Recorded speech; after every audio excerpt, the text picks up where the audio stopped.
livier. We're livier now because we're on video. Livelier. We are a lively crowd. You wouldn't believe the lengths that Patrick Norton has gone to help Jenny Josephson get this going live from CES. But you guys are there. Thank you so much. It's awesome. It's a pleasure to watch you work. There were tapes and tools and general tinkering involved. It was insane. All right, let's get the audio version of this on the road. Here we go. The Daily Tech News Show with Tom Merritt. Stop. I'm not recording yet. The Daily Tech News Show with Tom Merritt is funded by patrons like you and me. Each month, I pledge $1. Being British, I had no idea what a dollar was, so I stayed up for hours researching and discovered that it is about 62 pence. To pledge 62p, or perhaps even more, go to patreon.com/acedetect. This is the Daily Tech News for Tuesday, January 6th, 2015. I'm Tom Merritt. Joining me today from across the waters in France, Mr. Patrick Beja is back with us. Happy New Year, Patrick Beja. Thank you. Happy New Year yourself, Tom. I believe that's how you say it. That is the traditional Californian way of greeting, yes. You know, I'm here at CES in Hull, France, as you... Hull, France? Yes. It's the farthest east.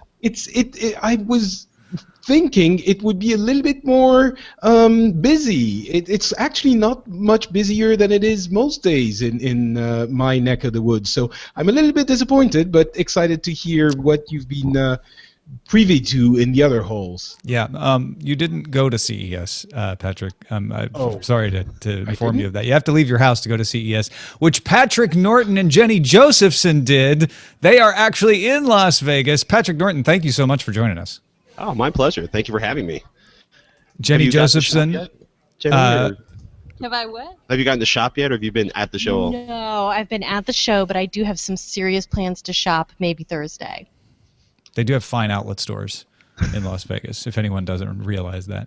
Patrick's been in the South Hall at CES. That's where he is right now, anyway. That's where both you guys are, right? Yeah. And I'm surrounded by Patricks. I guess Jenny and I are not Patrick today. But Patrick is wait, my middle I'm name not Patrick. today. On Twitter. Oh, that's true. We're on DTNS now. Let's take a look at the headlines. Sony announced the Walkman ZX2, or ZX2 for you Americans, a high-end music player. Yep, they announced a music player. Or as Sony puts it, the fruit of continuous refinement in high audio quality technologies. So you audiophiles might like this thing. It has a matte black case, runs Android 4.2, Jelly Bean. It can do apps, but it's really not meant to. It's meant to do DSD, WAV, AIF, FLAC, Apple Lossless, and even MP3 up to 192 kilohertz, 24 bits. Plus, it has Bluetooth and NFC for easy connection to your high-quality speakers and keeps 128 gigabytes of storage on board. The ZX2 launches this spring for more than $1,199, according to The Verge. The very first Walkman in 1979 sold for $150, which would be $536 in 2015 currency. Audiophile's going to love this because that's who it's targeted after. No. It's just too expensive and too gimmicky, right? Okay. I mean, okay, I'm holding a $600 audio player right here, Astle and Kern, right? iRiver brought this to fruition several years ago. If you don't want to spend $600 or $700, you can go for a couple $100 and get one of FiO's, high definition audio players, FLAC audio players. I think Sony sees an opportunity because Apple finally clubbed the original iPod Classic to death like a baby seal, and it's a weird product for them because sorry, it's a terrible image. The fundamentally accurate, but it's too much. There's too many opportunities to spend less money, and Android's just going to complicate things. I want to be excited about high quality audio, but I'm waiting for the thing that will make it accessible and exciting. But this is just not going to do it. Neil Young's thing doesn't do it for you yet? Well, it's still kind of weird, and it's not, it's not. Is it available yet? I thought it was kickstarted not so long ago. Yeah, I mean, you could have ordered it, but you wouldn't have it in your hands yet. Yeah, I want the ecosystem, which is what iTunes brought, right? And maybe Apple can do it again, or maybe Spotify or someone can bring lossless, but not yet. It's the problem is the music rights. As somebody who's spent a couple $100 on HD tracks, I have serious questions whether or not there is enough audio difference in most recordings to actually justify spending another $19 to buy like a 192K track. And there's a whole lot of arguments why it's just not just the math doesn't justify it. But the rights to the music is still the biggest problem. Like even Neil Young, like there are a ton of the artists that are like, Neil Young has the answer to having decent audio, and it's like, well, Neil Young has another hardware player. There's hardware players that are not triangular that do the exact same things that are available now, and he's building a really cool ecosystem, which is really, really nice. But most of the artists who have signed up to support Neil Young's efforts don't have the rights to their music and can't force the publishers to produce, to basically re-render the audio out in a higher format. It all comes back to you can't get the music on it. Well, sorry, Tom. I was going to transition us out of this very interesting but lengthy conversation that we would need to have another day. Gaming company Razer and professional VR company Sensix announced an effort to standardize virtual reality development. The platform is called Open Source Virtual Reality, or OSVR, very original. Razer CEO Min Yang Tan called it the Android of virtual reality, meaning it's not meant to compete with things like the Oculus VR, well, good luck there if that was your aim, but instead become a standard for cross-platform compatibility. Apps built with it can be run on Windows, Android, and Linux. The dev kit will be released in June 2015 for $200, with a 1920 by 1080 screen and a 100-degree field of view. A limited test run will be made available at GDC in March. And then let's talk about the other Razer announcement too, the Forge TV, a 4x4-inch micro console running Android, meant to sell for about $99 in Q1, has a Qualcomm Snapdragon 805 quad-core processor, an Adreno 420 GPU, 16 gigs of storage, 2 gigs of RAM, and it runs Razer's Cortex Stream, which delivers low latency and HD resolution improvements to cut down the lag as you do what it's meant to be for, stream your PC games to the Forge TV and add them to your television. Users can also stream music, video, and use other apps and control the console using iOS, Android, Chromebook, and Windows devices. Plus, they have some accessories that they've developed for it. It's meant to take the Android mini console and make it appealing to the hardcore gamer. Mr. Beja, either one of these appeal in some way to the wider populace? I think both of them in some way. Virtual reality is incredibly hot in every possible way right now. So an open source alternative to the existing closed source models that are in development with Facebook and Oculus and Project Morpheus on PlayStation, and probably something being announced at E3 for Microsoft, there certainly needs to be an open source standard for some alternatives. So that's exciting, but the possibilities are uncertain as of yet. The Razer, the Forge TV thing, I was looking for the easiest way to stream my games from my PC to my TV, not just a few days ago, and that might provide the answer. I'm a little bit nervous about the low latency and HD resolution improvements. That word worries me. That's my own phrasing, so don't be too hard on Razer about that. It basically just says that they try to cut down on the lag and make sure that the HD stream is as good as you would see on your regular router. All right. So that could be interesting for sure. And they also have a very clever keyboard that includes a mouse rest area with a mouse associated with it that is magnetized. So it sticks to the rest area. Right? Yeah, exactly. And so that's the kind of things I was looking at. I think the population might be niche for this though. But we'll see. It's an interesting product. Certainly, Razer has developed a lot of different products, many of which have not been very successful because they were a little bit out there.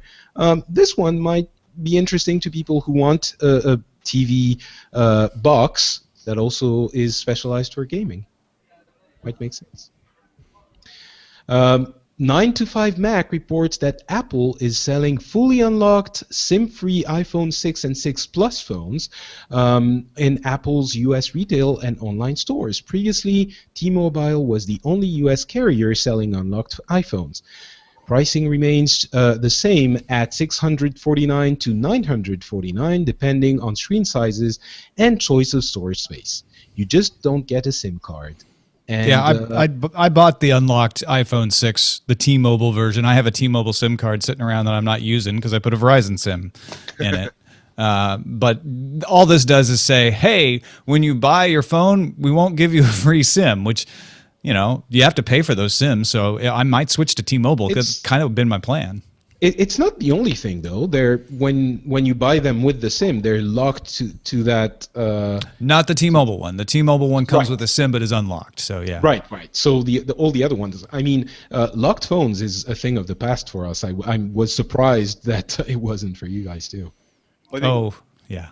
I think Apple's just dealing with the fact that people didn't realize what Tom did, was you could buy the T-Mobile version, yank the SIM card out, and put whatever SIM card you wanted in there. So I think they're just making it clearer. It kind of gets rid of the confusion for somebody's like, but I'm on AT&T. I don't want to buy an unlocked T-Mobile phone. Yeah. Oh, I didn't realize it was sold in the Apple Store as well. The T-Mobile version was unlocked. Okay, that was confusing indeed. Yeah.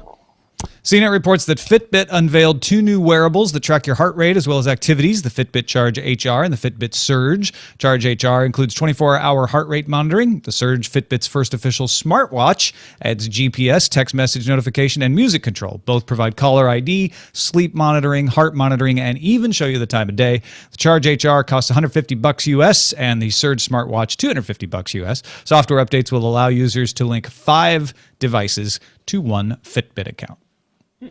People seem very excited about these. Well, I'm not people. Meaning I'm not excited. CNET also reports on, I just got that, reports on Lenovo's Lavi Z or Z series, which promises a 13-inch clamshell laptop, the Lavi Z HZ550 that weighs 1.72 pounds, and a yoga-style 13-inch hybrid, the Lavi Z HZ750 at 2.04 pounds. The company claims both are the lightest models available in their class. A magnesium lithium chassis is 50% lighter than aluminum, according to Lenovo. Both models have screens available up to 2560 by 1440 and use Broadwell chips.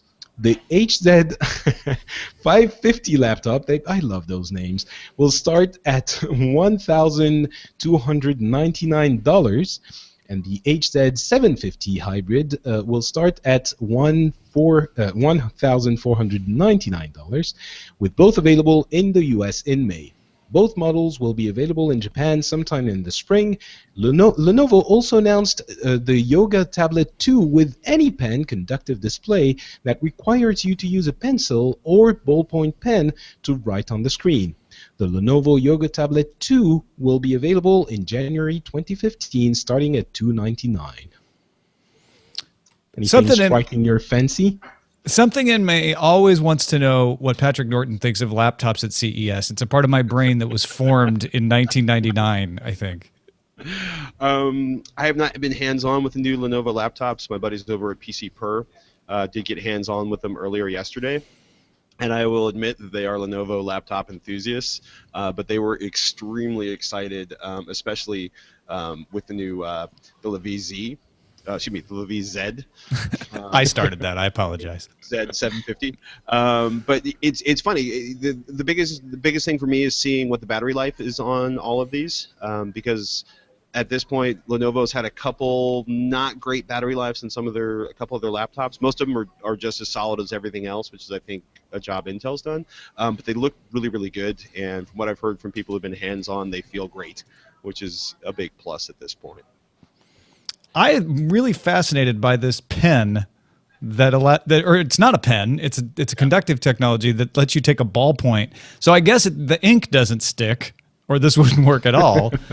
But I feel like if that works as advertised, that's amazing. I've been wanting to do that forever. Do you remember like the nanotechnology that was supposed to make sure you never had stains on your pants again? Yes. So, AnyPen is essentially nanotechnology. Okay, I'm not nanotechnology. It's a screen coating, right? Okay. You're not suggesting that nanites come out across the screen and eat the ink. I hate it when that happens. No, but this is another one of those things where it's like, I think it's going to work fantastically in the first 6 months. I want to see what it looks like at the end of the first year. Yeah. Okay, I get where you're going with this. If you're obsessed with using your Ticonderoga No. 2 pencils to write on your tablet because you're just that cool, is this material that's built into the screen or laid on the screen going to wear out over time? Whole new industry of screen cleaners involved. Yeah, well, I mean, it's a great idea because, unless the stylus that's in the phone, I remember pulling out the stylus on the Galaxy Note 2 I used for a while and using it once and putting it back in and realizing that it just was the most horrible stick I'd held in a really long time. So I think the idea for a lot of people, it's like, I have a pen. I'm going to use my Bic ballpoint pen. I'm going to use my super sophisticated whatever. I just want to see how the screen holds up after 6 months. And the other thing is, sorry, just to finish on this, the ink doesn't stick to the screen, but it's still put out of the pen. So it's where does it go? Yeah, where does it go? Does it slide to the bottom of the screen, or there are issues in this thing. I think we need more information. Ars Technica reports Broadcom announced a chip for cable modems today that allowed for gigabit per second internet service over DOCSIS 3.1. Comcast was quick to jump in and say, hey, we do DOCSIS 3.1. We're going to implement those chips along with DOCSIS 3.1 later this year. Comcast's current fastest residential service is 505 megabits per second downstream and 100 megabits per second upstream. And as if screaming for attention, the Apple rumor mill spun into high gear today. 9to5Mac sources said sources within Apple say the next 12-inch MacBook Air will be smaller than the current 13-inch MacBook Air and narrower than the 11-inch model. Along with the other design tweaks and moved power button, the big bombshell in the rumor is that there would be only one USB Type-C port and a headphone jack with no other ports. That includes the power port. The rumored ship date is mid-2015, and also 9to5Mac says sources familiar with the product's development say the Apple Watch will ship to the US by the end of March. I think there's too many rumors coming out on the first day of CES for this to be an accident. Just strikes me funny. Certainly strikes as funny. Participated your CES, but we sure will drop a lot of rumors during it. And also, it's not that incredibly exciting. I mean, it's cool, but Right. Yeah. Well, they've announced products at CES. Announced products at the same time as CES, and I think they just probably found that really frustrating because they couldn't control the news cycle the way they usually do. I think that's because it was Macworld, when Macworld would overlap with CES a lot of times. But I can totally see them just whispering, oh, Asus has laptops. We have laptops. Yeah. MSI has laptops. Put us in the news cycle, please. GigaOM notes that Microsoft has opened up its Office apps for Android to all. Here's an Android story for you folks who are mad about the Mac rumor, and it's a fact. The Android versions of Word, Excel, and PowerPoint are still preview editions, but you can obtain them from the Google Play Store. You don't have to have special permission. Your tablet, however, will need to be ARM-based with a screen size between 7 and 10.1 inches and be running Android KitKat or Lollipop. Time now for some news from you. These were submitted on our subreddit, dailytechnewsshow.reddit.com. Captain Kipper pointed out the Verge article about the Internet Archive at archive.org adding 2,400 MS-DOS games to its library for you to play for free in a browser. The collection includes id Software's Commander Keen, the apocalyptic RPG Wasteland, Prince of Persia, the original, and early first-person shooter games like Wolfenstein 3D, and a bunch more. So go play, have fun. For free. Yeah, that's museum stuff. They had early console games. They added them a few months ago. Yeah, so they added a bunch of Atari games recently. Yeah, they're building up a sizable library of historical artifacts. Star Fury Zeta passes along the TechCrunch report that Intel has shut down all of its Russian language developer forums as a result of the Russian government's new blogger law. The law, announced last year, puts tighter controls on sites with more than 3,000 daily readers, including mandatory registration. Those who violate the law are subject to fines. Intel is redirecting Russian users to post on Intel pages on third-party sites or English-language Intel sites hosted outside of Russia. And Ancrod2 posted the Gizmodo story that's been kicking around all week, that Gogo's in-flight Wi-Fi service is doing man-in-the-middle attacks, sort of. A Google engineer named Adrian Porter-Felt posted a screenshot on Twitter showing Gogo was issuing its own Google.com security certificate when she was trying to load YouTube.com. That's usually the sign of a man-in-the-middle attack. However, Gogo said in a statement that, quote, one of the recent off-the-shelf solutions that we use proxies secure video traffic to block it. So in other words, this is their bandwidth shaping because they don't like you streaming video on the in-air Wi-Fi.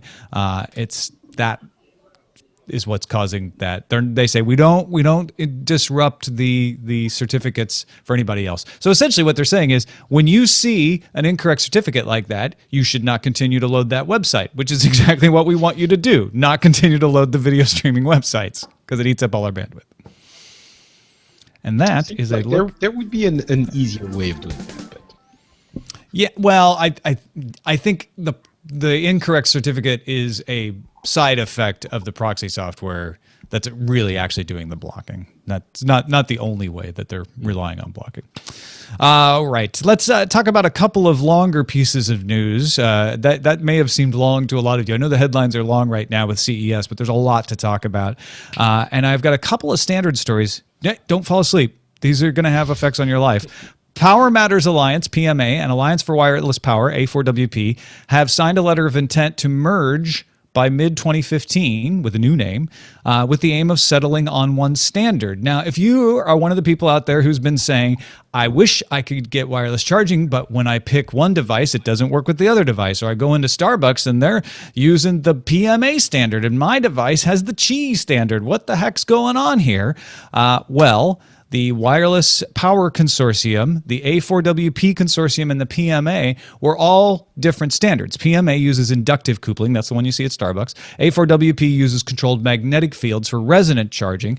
It has not yet commercialized a standard, so you probably haven't seen any products with it. And then there's the more popular one, the Wireless Power Consortium's Qi standard, QI, which combines inductive and resonance. So essentially, PMA and A4WP are merging to combine inductive and resonance.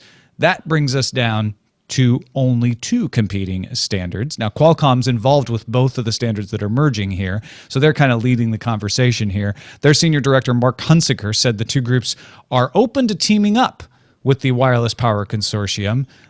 So WPC is made up of Asus, Microsoft, BlackBerry, Panasonic, LG, Huawei, and Toshiba, among others. And on the other side there, you got Samsung, Dell, Intel, Qualcomm, AT&T, Duracell, PowerMat. Guys, this is a good thing that we see consolidation. Do you think that we would see the Wireless Power Consortium being willing to merge their efforts and bring us to one holy standard? It would be great. It seems like rather than doing that, looking at the list of the companies behind the WPC, they're huge companies with giant capacities. A lot of hardware makers in there. Yeah. So it seems like these guys would be saying, yeah, sure, you can join us if you want, and not really worry about what's happening outside of it. Now, the combined A4WP and PMAs are sizable as well, but it seems unlikely they would take over, basically. So my suspicion is that either we have two standards, and that's the way it is for the next few years, or they end up going to WPC. Maybe not all of them, but enough of them that it doesn't matter anymore. You might look at this and think that the Qi standard is going to win. A4WP might be folding, and instead of folding, decide to throw in their lot with the PMA. Patrick Norton, does this concern you? Are you excited, or do you not care? I've been waiting to actually have a phone that has wireless charging built in. I keep managing to just miss it, and I find wireless charging disappointing. Okay, and I think there's not a chance in stuff that the PMA is going to survive, against like Samsung and Qualcomm. There's just too much. There's too much power there. It's like the PMA, like, oh, they're in Starbucks, and Starbucks. Well, PMA has Samsung on board now because Samsung was behind the A4WP. Qualcomm is involved in both. So you've got them. You're talking about the WPC, and this is confusing stuff, which has Microsoft, behind it, Panasonic, etc. Oh, my apologies. In which case, I think Samsung and Qualcomm are going to win. I thought Samsung was in the WPC. So you're going for the underdog one. Yeah. Okay. Gotcha. Well, if you can call Samsung and Qualcomm an underdog. Like I find only it because WPC is more popular right now. But yeah, I would never call Samsung and Qualcomm underdogs. You're right. If Apple, like which way will Apple lean? Neither one. Well, we're probably, if Apple does wireless charging, we're probably going to have a third standard, go back to 3 standards, because there's going to be the Apple standard. Yeah. Then there's another call for openness from BK Yoon, CEO of Samsung. He said in his keynote that kicked off CES in the middle of what seems to be CES yesterday, "It is our job to pull together as an industry and across different sectors to make true on the promise of the Internet of Things." He said Samsung devices would be open and interoperable. And to sort of give some details and some legitimacy to that promise, Samsung's owned SmartThings introduced a new hub that'll be coming in April. It will support Z-Wave and Zigbee and Bluetooth Smart, but also Thread, which is the Nest protocol, the Nest-powered protocol anyway, that's based on the Zigbee radio, and Intel's Open Internet Interconnect Consortium. They even say that if devices arrive, they will like to support Qualcomm's AllJoyn protocol. So it does seem like, because Samsung bought SmartThings, and SmartThings was always committed to openness, we might see the power of Samsung. Going back to what you were saying before, Mr. Norton, the power of Samsung could actually move us into an Internet of Things standard here. Yes. Which would make me incredibly happy, because the more devices, I'm excited this year because, like, I remember CES 2 years ago. CES 2 years ago, it was a couple of, it was people, it was 2 different companies dueling at 100 paces, and there were 2 or 3 devices that were shared between them. But generally speaking, it just looked like there was never going to be one single application and place on your phone to control everything in your house, unless you went this way or this way. And everybody's been much more interoperable this year. Everybody's been much more open to it. And I would like to see someone, large and mighty fight with Nest, because as a Nest user, my experience with Nest has been that most of the cool things about the Nest don't work in the real world, so I really don't want to use Nest to control everything in my house. And yeah, having Samsung come out, I think, is really good for helping to keep things open if they live up to their promises. That might be a big if. Yeah, having Samsung saying, and it's smart home through Samsung, because Samsung owns smart home. Having smart home saying, yeah, you got a Nest. We know you love your Nest. We know you guys jumped on the bandwagon and put a Nest in as your thermostat. No problem. We'll interoperate with that. We've got a hub for that. The new hub also has a battery backup and a SIM card slot, because the owner realized that one of the things that prompted him to start this company in the first place was a power outage during a storm. And he was like, the current smart hub would just go out during a storm. So he put batteries in there and a SIM card slot so you could have a backup internet connection even. Yeah, it's amazing how cheap it is to put a SIM card in a device, because I've seen like a couple of flood monitors and stuff where it's literally $20 a year to have a wireless connection to a cell phone, or wireless cellular connection running in an embedded device. It's kind of crazy how cheap it is now. Patrick Beja, what do you think of all of this? Are you excited about a connected Internet of Things? I mean, the whole point of all of this that we're talking about is that you can now have your door locks and your sleep sensor and your thermostat and your heater and everything and your sensors that you put on your kids when they come and go from school, all talking the same language. Wow. Okay. So this is going to be a little bit of a rant. So first of all, this is the biggest thing of E3 of CES so far. I mean, it only just started, but we already know everything. And having Samsung putting their their word into openness like this, I was going to say something else, is really momentous. If the Internet of Things is ever going to work, it does need a very interconnected and even open standard, and Samsung might be the company to bring that together. I mean, it's kind of like the World Wide Web. If it hadn't been open, it would not have worked. And this is so enormous, I think, for the industry. And Samsung, of course, sees its interest there. And I'm sure they, contrary to what you said, Tom, I'm convinced that they had decided they would go that way before purchasing, before buying smart things. And so maybe that's why they bought smart home. Okay, yeah, gotcha. I think so. I think so. And this is Samsung, it being as big as they are, they see this as a growth opportunity. The Internet of Things would put, computer technology in everything. And that's obviously good for Samsung because they are building a ton of those devices and chips and all of that. That being said, I am really unimpressed by Samsung's vision and the way they're selling it. It seems to me they're sort of doing things in a futurologist way, like they're showing us fancy videos with tomorrow is now, and tomorrow is beautiful. In the future, you will be able to sit on a chair that talks to your monitor, and in the future, you will have this TV that lights up when you wake up with a wonderful program adapted just for you. And it's like, it feels, do you know those, I had an image that really struck me a few years ago. It was images from the early 20th century with the things people were imagining would be the future. And they had this thing that was a machine that would cut carrots at your home.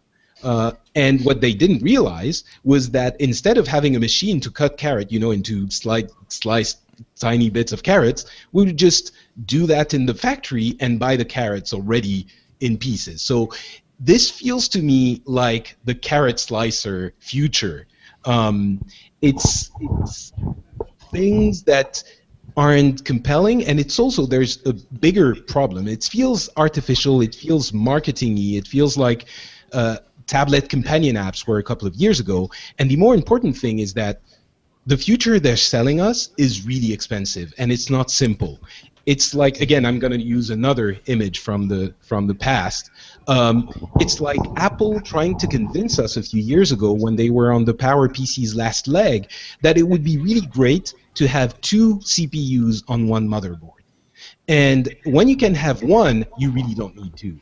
And this is the kind of the same thing. It's like you can have all of those objects which have these capabilities and connectedness, but really it becomes expensive, and kind of they haven't sold me on the vision.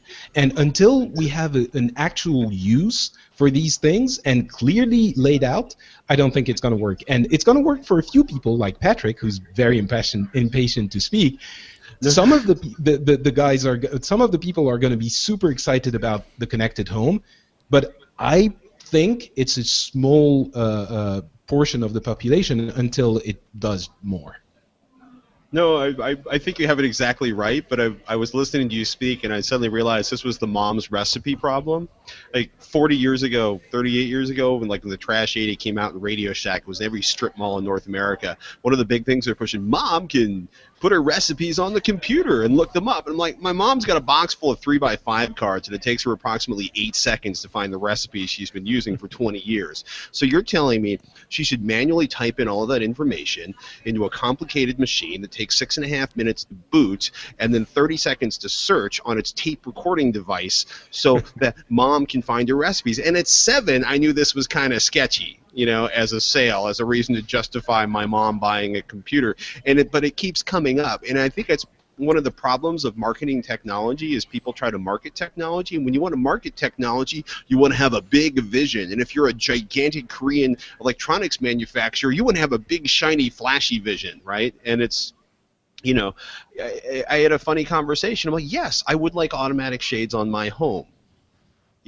But I don't want to spend $3,000 on automatic shades in my home so I can save $22 in gas, in heating costs for the next year, because it's going to have a payoff of approximately twice as long as I'm going to be on this planet, and that doesn't seem like a really smart use of that money. And the other problem is like you pointed out, Patrick, most of the stuff doesn't work the way it's supposed to. And can you imagine the Samsung tech support call when you're like, well, my automated chair sensor and my lazy boy isn't detecting my ass when it hits the cushion, therefore it's not talking to my interactive smart hub, and apparently I've lost my Wi-Fi because my 802.11d is 2 feet out of range because I needed that extra bandwidth to stream my 4K video to my phone from my chair, and it's just like, I mean, that chair example is great. It's like the flagship example they're giving you is a chair that detects when you're sitting on it and turns on the computer, and then detects that you're cold because you just came out from outside and heats your butt. Like, literally, that's the example it gave. And can you imagine, first of all, is that useful really? Maybe. But second of all, how expensive is that chair going to be? It strikes me that the problem here is that there are, with any innovation, there's the things that you want to do that it can't do. There's the things that you didn't know you wanted it to do that it can do. And then there's the other two, which are the things that it can do that you don't want it to do, like the recipe thing, and the things you want it to do that it can do. We haven't heard enough of that last one. Like, a lot of these things are great demos, but I'm like you. Like, I don't really care about the chair adjusting its temperature based on the Nest thermostat. Like, give me some more useful cases, like the door unlocking because it knows it's me. That's a great one. As long as I can trust the security of it, that's fantastic. Yeah, and maybe I'm paranoid, but the door unlocking because it knows it's me is terrifying to me. Because if someone, like in the spectacularly, let me point this out. I am not paranoid. I am not crazy. I understand the odds are about 3 million to 1 for somebody to walk up behind me with a knife or a gun because they want to break into my home while I'm there. It's not the way criminals do crime. They walk in through the back door in the middle of the day when everybody's in work, they kick in the back door, they grab the small stuff they can fence, and they go, right? So unless I piss off the mafia, assuming there's mafia in Oakland, like, I'm not going to have somebody try to shove me through a door. But my nightmare is that someone shoves me through a door that automatically opens because my freaking Bluetooth dongle or my phone was in range of my house, or because I've got a 2-year-old that because I'm in the front yard, it unlocks the front door, and the 2-year-old walks out of the house because the front door is unlocked because I was within proximity of my fence zone, right? Which sounds really silly until you've had a 2-year-old walk out of an unlocked house and you go, stop, come back. Don't do that. Yeah, no, it has to work, right? It has to, and that, I think, Patrick, I think you've hit on a great example of the other thing they haven't explained, or maybe even perfected, which is how to know when to work and when not to. Because they're talking, oh, it's smart enough to like adjust the temperature, but is it really going to adjust the temperature the way you really want it to, or is it going to adjust the temperature the way it thinks you want it to and get it wrong a lot of the time? That's They were using an Apple mantra. They were saying it just works, and I'm not sure it will. You don't believe them? I don't really believe them, I have to admit. And my wife's first reaction when she saw that whole thing was like a little bit akin to what you were saying, Patrick. We've seen so many hacks, and I understand, the problems with hacks, and you need better security. There's a ton of good reasons why we shouldn't be worried about this for other devices or other cases. But her reaction was, we've seen so many hacks. Why would I want my entire house to be hackable? And I think that's a huge problem they're going to have. A perception problem, yeah. Yeah, exactly. As well as an Perception, implementation problem, yeah, for sure. For sure. And there's just one thing to finish. What you were saying, Tom, I think that's the biggest thing that we need is I'm finishing on a high note, on a hopeful note rather. The biggest thing that we need is the things that we don't know it can do. And that's something that we need Samsung and everyone else to go through, this phase of iteration and ideation before we figure out what we still don't know it can do. And so that's why I think the open standard is really important if people follow it, because it gives us the opportunity to find out. And maybe in 5, 10, 15 years, we'll have a system that vaguely resembles that recipe book Patrick was talking about, but in a different form, in the way that today the World Wide Web isn't a gigantic recipe book, and it's actually just a computer where you store recipes communally. And in the same way that carrot slicer thing actually is not really needed at the home, but it's very useful in the factory. Yeah. That's why I'm really glad that people like Richard Gunther and Michael Wolff and Stacy Higginbotham are all out there trying this stuff and helping explain it to us so that we can get the feedback in there and perfect it. Before we move off of CES, well, not off CES altogether, Patrick, was there anything else that you saw in your travails around Las Vegas yesterday that you wanted to talk about before we move on? It might be a little meta, but one of the things I've really been aware of is, you walk in the Las Vegas Convention Center, right? And there's a huge hotel on the south side of the convention center, and they wrap that for every trade show, whether it's the SEMA show or whatever. There's somebody buys the rights to put a giant advertisement up there, and it was BMW this year with an electric car, and a bunch of the keynotes, because Intel didn't do a big press day thing or as part of the press day, and Microsoft obviously gave up the keynote a few years ago, and now it's Toyota who's opening up, trying to open up their hydrogen fuel cell technology because they need partners to actually build the infrastructure out, create demand for the infrastructure, and it's BMW is going big here, and Chevy was talking about their new Volt on Sunday night. So I thought it's been really interesting watching the automotive makers kind of take up some of the space that some of the larger vendors, it's because it's funny when you look at, there's Sony and there's LG and there's Samsung and look, there's Volkswagen, huh?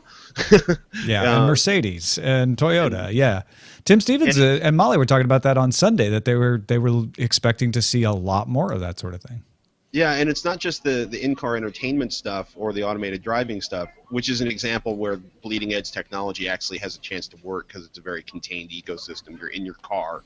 It's detecting things. It can react to it. It doesn't, and they're held to a legal standard that's probably a lot higher than the butt sensor in your chair. But it's been interesting watching them, instead of doing a major car show or at SEMA to make a huge announcement, they're actually trying to do that stuff at the Consumer Electronics Show, which makes me feel like it's evolving into the consumer technology show. Yeah, well, Dieter Bohn over at The Verge thinks that the two acronyms that are ruling CES this year are Internet of Things, which we just talked about a lot, and ADAS, which is the assisted driving automated system, or I may have it backwards, but it's one of those two. Advanced driver assistance systems, which basically self-driving cars or getting closer thereof.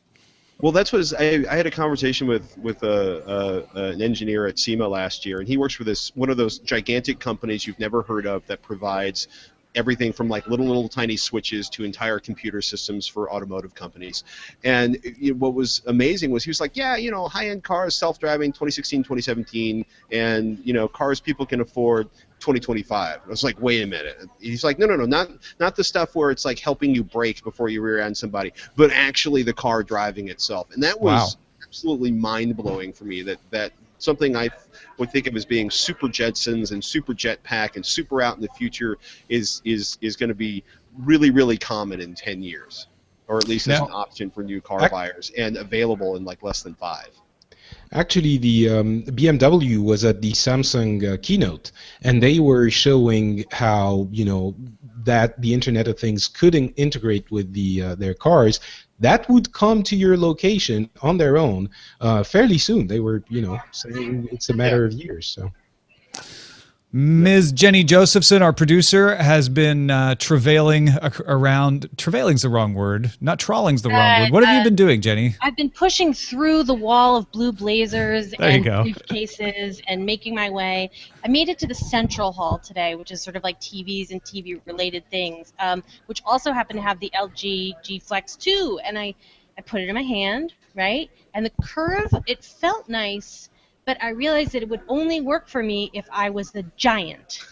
Because I'm not a giant, and so there's this thing that's like very curvy and slippery, and it's slipping out of my hand. And I thought, if you have a tiny hand, are you going to be able to have this phone? So that sort of like that stressed me out a little bit. So then I left and I went to Intel, and I got to play with the 3D camera that scans your face and your whole head and then puts you on an action figure. And I thought that was pretty amazing because like the action figure was like way better than the Princess Leia 1977 version, but like not quite what like a commercial company would do. You could still see the difference between like the thing that was 3D printed and your face. So it's not quite there, but it was really fascinating. And then there was another thing that looked like you had been put into the Matrix, and it was quite fascinating. So that's something I'm really interested in because it gets me one step closer to the virtual reality where I will not have to be present in the world anymore. I could just have an avatar. And then an Amazon account. And an Amazon Did you account. actually get an action figure of yourself printed? Oh, I wish. Oh, It was that's like too bad. I could barely get into the front because it was so popular. Like people just flooded that thing. So the final thing is that the one thing I will say is that in this hall full of TVs and Ultra HD 4K crowding of every shape, size, and color, I walked past the TiVo booth and it was empty. And I felt very, very sad because I just remember my entire life being defined by TiVo. So to me, that's always something of what CES is too, which is like the absolute newest, most amazing thing. And then right next door is the thing that was. I remember finding the Royal Typewriter booth at CES in 1999, and they were trying to make PDAs. Had that same kind of feeling. Although TiVo had a really good announcement. They have a new interface element that combines like Hulu, Netflix, Amazon, and your cable or your broadcast, depending on what you have, in one interface per show so that you can find all the episodes no matter which service they're on and watch them in order. I mean it's still a great company, but it just like Yeah. does not command the attention of the throngs anymore, and I would like to change that. So go see the TiVo thing. Well, there was also the Dish Network with the Sling TV. It was I think, right took next a door, lot and of like that thunder. 5 Took all the stuffed thunder. life-size kangaroos waving at you and trying to give you a hug.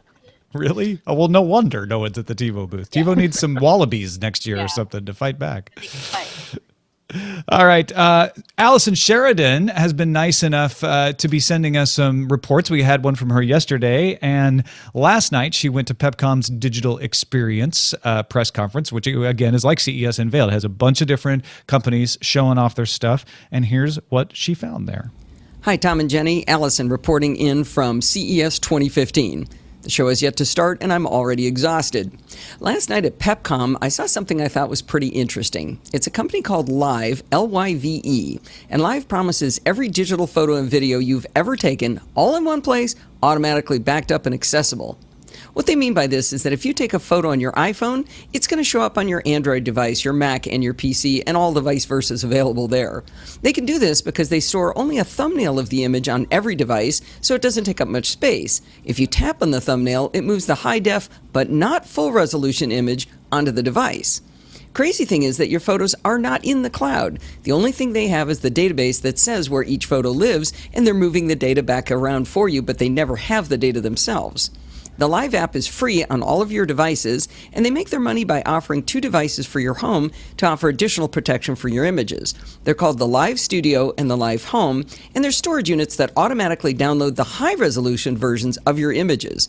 The Live Studio is a 500 gigabyte drive for $299 that supports a single user, while the Live Home is a 2 terabyte drive that features a color touchscreen showing a scrolling timeline of your images and a clock, and that'll support multiple users. Fun for the whole family. I don't know if the Live system will achieve the promise, but it's definitely attacking a real problem that we all have. And get this, the Live Studio and Live Home devices are available now. You can check it out at mylive.com, and again, that's L-Y-V-E. Thanks again. Talk to you soon. Hey, thanks, Allison. That was really nice of her to send those to us, especially because it gives us a little of that feeling of being at CES where you just run across these cool things in different corners. There's so much to talk about that not everybody is running across the same things. So really do appreciate that. Support Allison. Go check out podfeet.com and subscribe to NosillaCast. Real quickly, messages of the day. I'm going to run through these fast. Derek pointed out, having just come back from Taiwan, that he thinks Gogoro, the smart scooter with the swap out of batteries, has huge potential in international cities, especially dense cities who already have things like bike share programs, where you could just put the scooter swapping batteries right there in the bike stations. Drew Perry said, hey, can I do this for other batteries? I'd love to have something that works like the propane swap out that Blue Rhino does, where you just buy the tank once and you swap it out for a full tank. All you're paying for is the propane. Can I do that with batteries, where I'm just paying for the charge every time I swap it out? And then Dan was among those to point out that GLONASS does work everywhere. Roger had asked that yesterday, and I got it wrong. GLONASS is a global system like GPS. The U.S. has GPS, Russia has GLONASS, and Dan points out China has Beidou, EU has Galileo, and India has IRNSS. All of these, with the exception of India, are global and usable anywhere. So thank you, Dan, for sending that. We'll have more in his email in the show notes as well. He's got some backstory about what happened with GLONASS and why it was actually a threat from Vladimir Putin that got a lot of manufacturers to start thinking about adding GLONASS. But it has the added effect of making the devices more accurate when they can look at two different systems if they have both GPS and GLONASS. So much CES. We had a supersized episode. I hope you guys don't mind. Big thanks to you, Patrick Norton, for sticking around and hanging out with us. Really appreciate it, man. My pleasure. Thanks for having me. You got anything to tell people about him? And they could follow you on Twitter. It's Patrick Norton, all one word. Anything else going on? TEKTHING.com. Go there Friday. Shannon and I will be shooting an episode of a new show that we're launching, which is very similar to something some of you have heard of in the past called Techzilla. When will you ever learn to spell tech, Patrick? When TECHTHING costs $995 instead of $2,300. Makes perfect sense. It's a good answer. So TechThing, TEKTHING.com. Got it. Yeah, new episode coming Friday? We have our full episode coming Friday, and we might actually have a beta up later today, like an early trial episode we shot last week. Very cool. Go check that out. Of course, Patrick Beja, you can find all of his things at FrenchSpin.com, at least the English things. The French things are not at FrenchSpin.com, as we're always quick to point out. They're at FrenchSpin.fr, which makes sense. It does make sense, actually. And you are not Patrick on Twitter, even though you are Patrick in real life.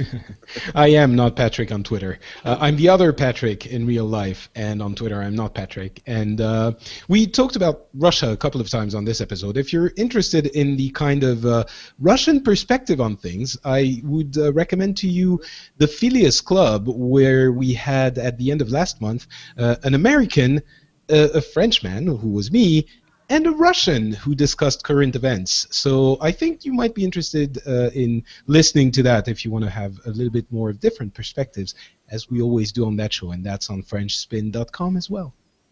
Don't forget, folks, we are trying to reach a new goal in our Patreon to bring on 2 new contributors, Veronica Belmont and Scott Johnson, to join our other regulars, which are Justin Robert Young, Mr. Patrick Beja, and Darren Kitchen. So head on over to patreon.com/acedetect and join the other 4,599 folks who find a little value in the show and give it back. dailytechnewsshow.com/support for all the ways to support the show.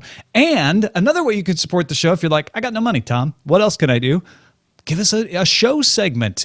We've got 2 in the audio version of this show at the end, so stick around for a roundup of reviews of the Sony S3 smartwatch from Rich and Lovely Cleveland. You know him from the emails, and you might know him from his podcast. Now you'll know him from this.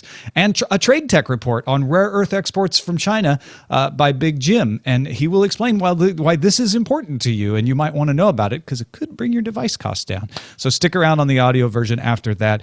Don't forget our subreddit, dailytechnewsshow.reddit.com, our email, feedback at dailytechnewsshow.com, our phone number, 51259daily, and we're live at alphageekradio.com Monday through Friday. Our website is dailytechnewsshow.com. We'll be back tomorrow with Nicole Lee, Senior Editor for Engadget. Talk to you then.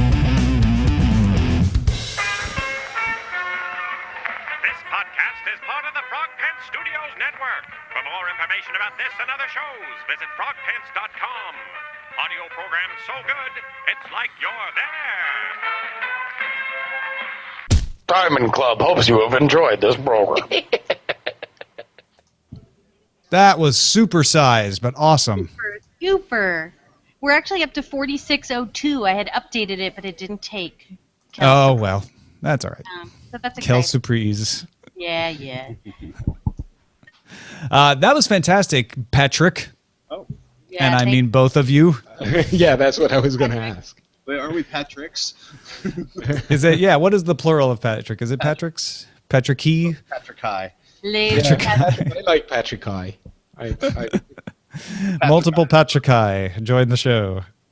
No, that was really fun. I'm sorry it went so long, but I'm also not sorry it went so long because I thought it was all good.